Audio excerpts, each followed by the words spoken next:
Garlic వెల్లుల్లి ఇది అద్భుతమైన రుచిగల ఆహార పదార్థం. రెండోది మహాద్భుతమైన మెడిసిన్ కూడా. ఇది మనం సౌత్ ఇండియాలో విచ్చలవిడిగా వాడతాం. ముఖ్యంగా మాంసాహారుల్లో బాగా వాడతారు. కొన్ని మతపరమైన ఆచారాలతో ఈ మాంసం తినేవాళ్ళు తింటున్నారని కొంతమంది తిన్నప్పటికీ ఇంత వెజిటబుల్ కూడా. దీంట్లో ఉండే అద్భుతాల గురించి, దీన్ని ఎలా వాడాలనే విధానం గురించి ఈ వీడియోలో సమగ్రంగా తెలుసుకుందాం. ఇది ఒరిజినల్గా వెల్లుల్లి అనేది ఇవాళది కాదు. ప్రపంచవ్యాప్తంగా చాలా రకాల ఔషధాలు మొదటి నుంచి వాడుతూ వచ్చారు.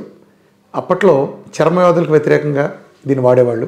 కాలుకు సంబంధించిన పగుళ్ళున్నా లేదా బ్యాక్టీరియల్ ఇన్ఫెక్షన్ ఉన్నప్పుడు కూడా వెల్లుల్లి నుంచి తీసిన ఎక్స్ట్రాక్ట్స్ అప్లై చేయడం ఉండేది. అట్లనే ఈజిప్షియన్ మమ్మీలుగా మార్చినప్పుడు ఆ ప్రిజర్వేటివ్ కింద శవం పాడవకుండా ఉండేవాల్సిన దినుసుల్లో భాగంగా గార్లిక్ను కూడా విస్తృతంగా వాడేవాళ్ళు. ఇది చరిత్ర పరిస్థితుల్లో మనకు తెలిసిన సత్యం. అలానే మొదటి నుంచి కూడా అన్ని వైద్య విధానాల్లో గార్లిక్ ఉండే స్పెషాలిటీ సంథింగ్ స్పెషల్.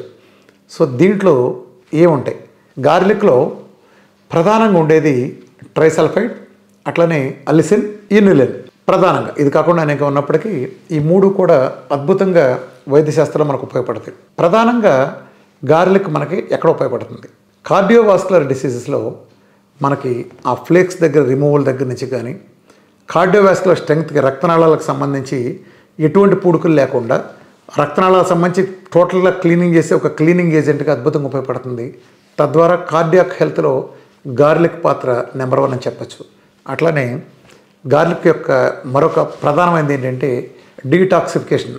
అంటే మన శరీరం నుంచి వ్యర్థమైన మలినాలని తొలగించే ప్రక్రియలో ఇందులో ఉండే అల్లిసిన్ అద్భుతంగా ఉపయోగపడుతుంది. అల్లిసిన్ అనేది అద్భుతమైన మెడిసినల్ ప్రాపర్టీస్ గల ఒక ఫైటోకెమికల్ అనుకోవచ్చు. ఒక రకంగా ఒక ఫైటోకెమికల్. సో ఈ అల్లిసిన్ ద్వారా అనేక అద్భుతాలు జరుగుతాయి. దీంతో చర్మవ్యాధుల నివారణకు కానీ, అట్లనే డైజెస్టివ్ లైనప్ని క్లీన్ చేయడానికి కానీ, ఒక రకంగా చెప్పాలంటే స్టమక్లో మనకి మంచి బ్యాక్టీరియా ఉంటుంది, చెడు బ్యాక్టీరియా కూడా ఒక్కోసారి ఉంటుంది. మంచి బ్యాక్టీరియాకి ఇందులో ఉండే ఇన్యులిన్ అనేది అద్భుతమైన ఆహారంగా పనిచేస్తుంది. మంచి బ్యాక్టీరియా తినే ఫుడ్కి గార్లిక్ ప్రధానంగా ఉపయోగపడుతుంది. అట్లనే గట్ క్లీన్ చేయడంలో కానీ దీన్ని మించింది లేదు. ఒక గట్ క్లీన్లో డైజెస్టివ్ ఎంజైమ్స్ అన్నీ అద్భుతంగా పనితీరుతూ ఉండడానికి వెల్లుల్లి అనేది అద్భుతంగా ఉపయోగపడుతుంది. అలానే గార్లిక్ని అనేక రకమైన న్యూరలాజికల్ డిజార్డర్స్లో ఉపయోగిస్తారు. ముఖ్యంగా డిమెన్షియా కానీ, అల్జైమర్స్ కానీ, అట్లనే పార్కిన్సన్స్ వ్యాధులకి అద్భుతంగా ఉపయోగిస్తారు. మరొక ముఖ్యమైన విషయం ఏంటంటే ఇందులో ఇది గార్లిక్ ఉపయోగపడేది 40 నుంచి 50 ఏళ్ళలో ఉండే పురుషుల్లో ఎరెక్టైల్ డిస్ఫంక్షన్ని నివారించడంలో ఇది గార్లిక్ అద్భుతంగా పనిచేస్తుంది. అలాగే ఇది best antimicrobial, best anti bacterial, anti fungal and antiviral. ఇందులో ఉండే ముఖ్యమైనది అలిసిన్. ఇది ఇన్ని రకాలుగా ఉపయోగపడుతుంది. అట్లనే మాంసాహారంలో ముఖ్యంగా అల్లం వెల్లుల్లి కాంబినేషన్లో ఆ కాంబినేషనే మాంసాహారానికి అంత ప్రధానంగా రుచి ఇవ్వడానికి ప్రధాన కారణం వెల్లుల్లి. నిజానికి అది వెజిటేరియన్లో కూడా ఆ ఆహారం యొక్క టేస్ట్ని అద్భుతంగా మారుస్తుంది. ఇప్పుడు ఒక పప్పు కానీ, సాంబార్ కానీ, లేదా మన కూరల్ని తాలింపు పెట్టేటప్పుడు వెల్లుల్లిని కరెక్ట్గా ఎక్కువగా వాడి చేసిన వాళ్ళలో ఆ పదార్థాలకు ఉండే టేస్ట్ని పూర్తిగా మార్చేస్తుంది. 100% పూర్తి పాజిటివ్ సైడ్కి మార్చేయగలిగే సత్తా దానికి ఉంది. అలాగే గార్లిక్ కొన్ని రకాల క్యాన్సర్లు, దీంట్లో ముఖ్యంగా అలిసిన్ అనేది కొన్ని రకాల క్యాన్సర్ల నిరోధంలో అద్భుతంగా ఉపయోగపడుతుంది. ఇంకోటి ఏంటంటే ఇది డయాబెటీస్ని సమర్థవంతంగా ఎదుర్కొనడంలో, ఒబేసిటీని తగ్గించడంలో కూడా అద్భుతంగా పనికొస్తుందని అనేక సైంటిఫిక్ స్టడీల్లో కూడా ప్రూవ్ అయింది. మన డైట్లో కూడా నేను కూడా విచ్చలవిడిగా వాడమని చెప్తాను. గార్లిక్ వాడిన బెనిఫిట్ వేరు. గార్లిక్కి ఇలాంటి అనేక ఉపయోగాలు ఉన్నాయి. అయితే గార్లిక్ సంబంధించి కొన్ని చిన్న స్థాయి, పెద్ద స్థాయి కాదు, చిన్న స్థాయి నెగిటివ్లు కూడా ఉన్నాయి. గార్లిక్లో ఉండే అలిసిన్ లాంటి ఒక రకంగా చెప్పాలంటే కొంచెం పవర్ఫుల్ యాసిడ్ లాంటి దీన్ని గార్లిక్ని ఎంటీ స్టమక్తో గార్లిక్ నేరుగా తీసుకున్నప్పుడు కడుపులో మంట పుట్టి ఒక గ్యాస్ లాగా అలా అనిపించే ఫీలింగ్ లాగా వచ్చే అవకాశం ఉంది. అంటే అది డైరెక్ట్ యాసిడ్ అంత పవర్ఫుల్ కాబట్టి ఎంటీ స్టమక్ తీసుకుంటాం మంచిదైనప్పటికీ అది లోపలికి వెళ్ళినప్పుడు అది ఒక బర్నింగ్ లాగా అనిపించడం, అది చాలా చిన్న తాత్కాలికంగా అనిపిస్తుంది. రెండోది ఏంటంటే మనం పచ్చి గార్లిక్ తిన్నప్పుడు, గార్లిక్ తిన్న తర్వాత నోరు మొత్తం ఒక రకమైన, మీరు దుర్వాసన అంటారో లేదా ఘాటు వాసన అంటారో తెలియదు, ఇది ఎదుటి మనిషికి ఇబ్బంది కలిగించే అవకాశం ఉంది. అయితే ఇవన్నీ చిన్న చిన్న ఇష్యూల్ని మనం సింపుల్గా బ్రష్ చేసుకుంటాం కానీ, లేదా అదైన తర్వాత గ్రీన్ టీ లాంటి తాగటది ఆ ప్రాపర్టీస్ ఆ వాసన పోగొట్టుకుంటే లాంటి వాటి ద్వారా మనం నివారించుకోవచ్చు. సో ఇదంతా చాలా చిన్న విషయం.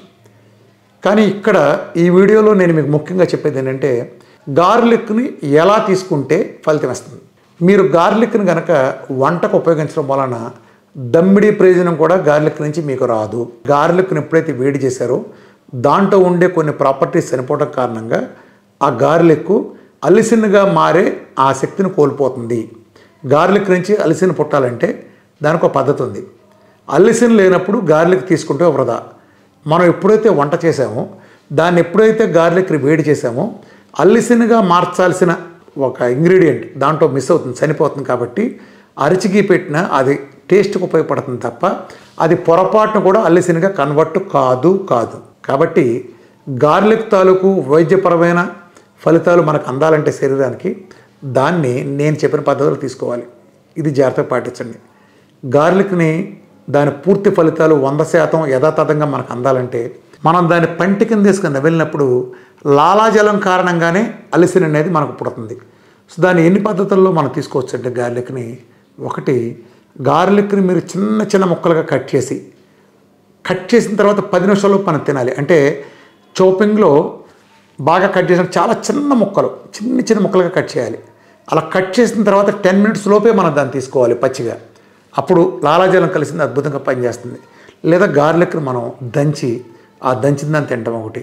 లేదా మూడో పద్ధతి, పచ్చి గార్లిక్ని మనం నోటి దగ్గర పంటి కింద పెట్టుకుని అది పీల్చడం ద్వారా లాలాజలానికి దానికి ఉండే అనుసంధానంతో అలిసిన్ రావటం, ఆ వచ్చింది అది మాత్రమే మెడిసిన్గా ఉపయోగపడుతుంది తప్ప మీరు వేడి చేస్తే గార్లిక్లో ఉండే ఉపయోగం పొరపాటున కూడా ఉండదు. సౌత్ ఇండియా మొత్తం గార్లిక్ని వేడి చేసి తింటారు. లేదా పచ్చట్లో వేసుకుని మామిడికాయ పచ్చట్లో వాటిలో మనం అల్లుల్లిపాయ వేస్తాం. దాని మూలం కూడా ఎలాంటి ఉపయోగం లేదు. అది పచ్చిది అనద్దు. పచ్చిదానికి ఉండే ఘాటు అయితే ఉపయోగపడుతుంది. అది ఇబ్బందికరమైనప్పటికీ అలా తీసుకోవాలి. అలానే గార్లిక్ రోజుకి ఎంత తీసుకోవాలి? మీరు వంట చేసినప్పుడు మీరు ఎక్కువ వేసుకున్నంత మాత్రం దండగేం లేదు. కానీ మీరు పచ్చిది తీసుకున్నప్పుడు 2 నుంచి 4 రెబ్బలు తీసుకుంటే చాలు. ఈ గార్లిక్ని రోజు 2 నుంచి 4 తీసుకునే వాళ్ళల్లో ముఖ్యంగా మహిళల్లో మోనోపోస్టేజ్కి వచ్చిన తర్వాత వాళ్ళు ఒక రకంగా నరకం చూస్తారు ఈస్ట్రోజన్ సమస్యలు వీటితో. దీన్ని అద్భుతంగా కంట్రోల్ చేయగలిగేది ఒకటి. 2, వెల్లుల్లిని నిత్యం పచ్చిది 1-2 అన్న తీసుకోగలిగిన వాళ్ళలో చూసిన అద్భుతమైన మార్పు ఏంటంటే, దీని మీద అనేక స్టడీస్ కూడా ఉన్నాయి, చూసిన అద్భుతమైన మార్పు ఏంటంటే వీళ్ళకి ఆస్టియోపోరోసిస్ కానీ ఎముకలకు సంబంధించిన ప్రాబ్లమ్స్ అన్నీ కూడా, అంటే ఆస్టియో ఆర్థరైటిస్లో వాటిలో అద్భుతమైన రిజల్ట్స్ని మనం చూడొచ్చు. ఇందులో కూడా ఎస్పెషల్లీ నేను చెప్పిన విధంగా ఉండే అల్లిసిన్ ఈ విధంగా దీనికి బాగా ఉపయోగపడుతుంది. అలాగే కొంతమంది కంప్లైంట్ చెప్తూ ఉంటారు, సార్ మా కాళ్ళు చేతులు చెమటలు పట్టేస్తున్నాయి, కాళ్ళు చేతులు చల్లబడిపోతాయని చెప్తారు. ఈ కంప్లైంట్ ఉన్నాళ్ళు నేను చెప్పిన విధంగా పచ్చి వెల్లుల్లిపాయ కనుక రెబ్బలు రోజు నిత్యంగా తీసుకోగలిగితే పచ్చి వెల్లుల్లిపాయది ఆ సమస్య చాలా చిటికలు పరిష్కరించే విధంగా వెళ్తుంది. నిజాన్ని మన డైట్లో కూడా సూచిస్తాం. సో తీసుకునే పద్ధతి విషయంలో చాలా జాగ్రత్తగా ఉండండి. మీరు ఎలా పడితే అలా తీసుకున్న వల్ల దాని ప్రయోజనాలు ఉండవు. రుచి ఉంటుంది, రుచిని మనం కాదనం. కానీ గార్లిక్ తాలూకు బెనిఫిట్ పొందాలంటే మీరు ఇదే చేయండి. ఈ రోజు మొదలుకొని కార్డియోవాస్కులర్ సమస్యలు వద్దనుకున్న వాళ్ళకి, అట్లానే ఫంగల్ ఇన్ఫెక్షన్లో ఉన్న వాళ్ళకి, ఎరెక్టైల్ డిస్ఫంక్షన్, సెక్సువల్ ప్రాబ్లమ్స్ ఉన్న వాళ్ళకి, నరాల బలహీనత ఉన్న వాళ్ళకి ఉంటుంది. అట్లానే మన అందంగా కనిపించాలనుకునే వాళ్ళు కూడా యాంటీ ఏజింగ్ సంబంధించి అలిసిన్ అనేది ఒక అద్భుతమైన మెడిసినల్ ప్రాపర్టీ కలిగిన ఒక ఔషధం. సో యాంటీ ఏజింగ్లో కూడా ఇది అద్భుతంగా ఉపయోగపడుతుంది. అనేక రకాల మెడిసిన్స్లో కూడా దీన్ని వాడతారు. ప్రతి దాంట్లోనూ ఆయుర్వేద దగ్గర నుంచి ప్రతి చోట దీనికి విశేషమైన స్థానం ఉంది. కాబట్టి వెల్లుల్లి మన వంటింట్లో ఉండే సంజీవిని, దీన్ని సరైన వెపనకు ఉపయోగించండి. వేడి చేసి తింటాం వలన మళ్ళా చెప్తున్నాను, రుచి కోసం తప్ప ఔషధ గుణం ఎందుకు పనికిరాదు. మీరు తింట కొంచెం కనుక మీరు వెల్లుల్లి 1-2 రెబ్బలు తిని తర్వాత బ్రష్ చేసుకుంటారో, లేదా ఇంకేదన్నా ఒక న్యాచురల్ది ఏదైనా మీరు ఒక ఆకులాంటి తీసుకుంటాం, గ్రీన్ టీనో పుదీనా టీనో అలాంటి తీసుకోగలిగినప్పుడు ఆ నోటి వాసన కూడా ఉండదు. సేఫ్టీగా ఏంటంటే సాయంత్రం తినేసేస్తే దాన్ని మీకు సాయంత్రం కాసేపుడే పోతుంది, పొద్దున్న నుంచి కూడా మనకు ఆ ఇబ్బంది ఉండదు. అలా ఎప్పుడైనా సరే రోజులో మీ ఇష్టం వచ్చిన టైం తీసుకోవచ్చు. కానీ ఎప్పుడు తీసుకున్నా కూడా ఇలా తీసుకుని ప్లాన్ చేస్తే ఆ ఇబ్బందులు ఉండవు. వెల్లుల్లి తాలూకు రుచిని, అలానే వెల్లుల్లి తాలూకు ఔషధ గుణాలని మనం పూర్తిగా నేను చెప్పిన విధంగా చేస్తే మీరు దాన్ని పూర్తిగా ఆస్వాదిస్తారు. Thank you very much.